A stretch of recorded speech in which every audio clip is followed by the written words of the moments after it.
Diabétique de type 1 ou de type 2, tu essayes de perdre du poids, mais malgré tes efforts, tu n'y arrives pas. Dans cette vidéo, je vais vous expliquer justement la différence entre le diabète de type 1 et de type 2. Si vous ne me connaissez pas, moi je m'appelle Théo et depuis plus de 2 ans, j'accompagne des personnes diabétiques de type 1 et de type 2 à perdre du poids. J'en ai accompagné donc plus de 130 depuis 2 ans. Les personnes que j'ai accompagnées étaient dans la même situation que vous et j'ai pu adapter la méthode du rééquilibrage insulino-glycémique à leur profil. Alors il faut savoir que le mot diabète regroupe en réalité plusieurs maladies très différentes. Ce qui les unit, c'est une glycémie qui est chroniquement élevée. Mais les mécanismes, les causes, les traitements, tout est différent. C'est comme si on appelait finalement fièvre une angine ou un cancer. Les deux font monter la température, mais les comparaisons s'arrêtent ici. En France, on compte environ 4,5 millions de personnes diabétiques diagnostiquées. 90% sont de type 2, mais médiatiquement, c'est souvent le type 1 qu'on voit. Le jeune qui fait son injection, qui porte un capteur. Résultat, des millions de diabétiques de type 2 ne se reconnaissent pas dans l'image du diabète. Et les diabétiques de type 1, ils s'entendent dire des choses complètement fausses sur leur maladie. Alors pour commencer, le diabète de type 1, c'est une maladie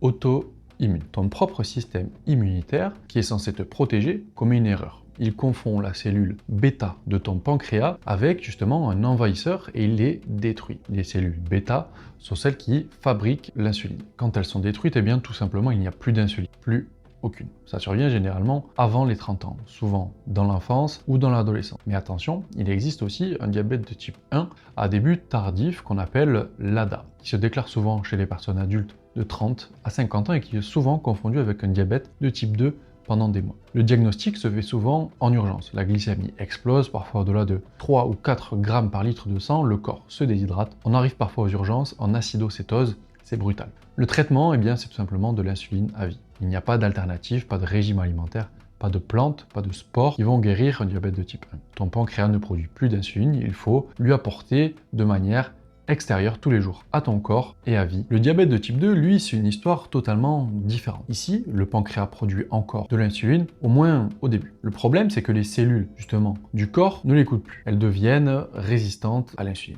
On dit qu'il y a une résistance, tout simplement, à l'insuline. Imagine que l'insuline sonne à la porte des cellules pour leur livrer du glucose. Dans le diabétique de type 2, les cellules n'ouvrent plus la porte. L'insuline sonne donc encore et encore, le pancréas produit de plus en plus d'insuline pour compenser jusqu'à ce qu'il s'épuise. Et cela se développe sur des années silencieusement. On estime justement qu'un diabétique sur 2 ne sait pas encore qu'il est diabétique.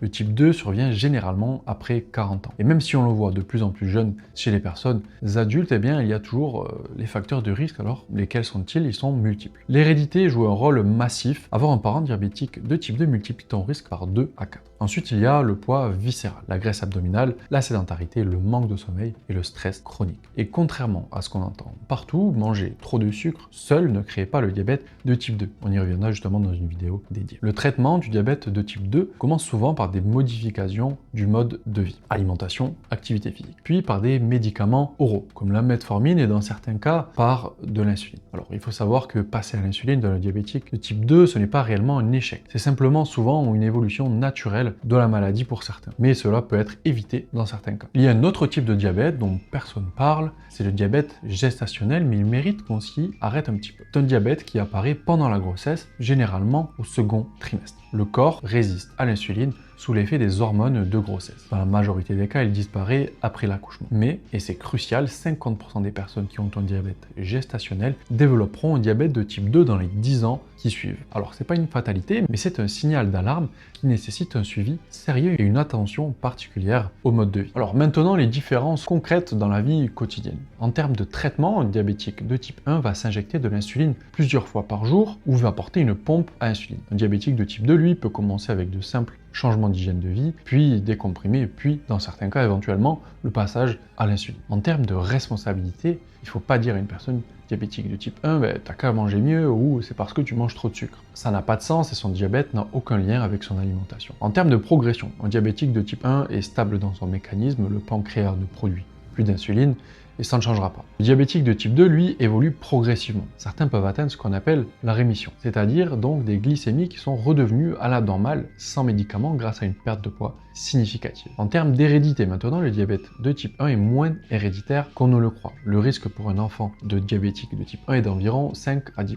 Le diabète de type 2 est bien plus familial, au contraire, c'est 30 à 40% de risque supplémentaire si on a un parent diabétique. J'espère en tout cas que cette vidéo t'aura éclairé. Si vous êtes diabétique et que vous souhaitez aller plus loin, on peut regarder ensemble votre situation et peut-être que je peux vous aider. On verra ça peut-être au cours d'un bilan en visio pour échanger et je pourrais peut-être aussi adapter ma méthode à vous. En tout cas, si vous avez appris des choses, que vous souhaitez perdre du poids en tant que personne diabétique, abonnez-vous, likez la vidéo et peut-être que vous aurez des conseils qui vous seront utiles. Et je vous dis à très bientôt.